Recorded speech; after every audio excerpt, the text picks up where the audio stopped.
Já, Mundu töfrana verk sem gerist í töfraheimi svo að leikmyndin þarf svolítið að endurspegla að allt geti gerst þar. Eiginlega erum við bara svona töfrakonur, þú veist, við bara látum hluti birtast. Já, það á sko ekki bara við sviðsmyndun og búningana, heldur við svolítið bara að láta allt birtast í þessu verkefni, bara þessari uppsetningu í rauninni. Já, við erum með leikmyndina og búningana og svo vilja það líka við leikum. Já, þeir eru alltaf að biðja okkur um að æfa þegar við þurfum í rauninni kannski bara að vera að sauma eða smíða eða eitthvað. Já, það er bara ekki tími fyrir þetta allt, sko. Nei, já, heyrðu, og svo báður mig líka hvort ég get ekki verið markastjóri, af því það er náttúrulega svo ótrúlega lítið akkurat á minni könnu einhvern veginn akkurat núna.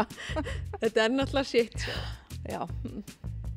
En þú veist, hvað á maður að gera? Bara, skilur við, Mundu töfrana. Já. Mundu töfrana.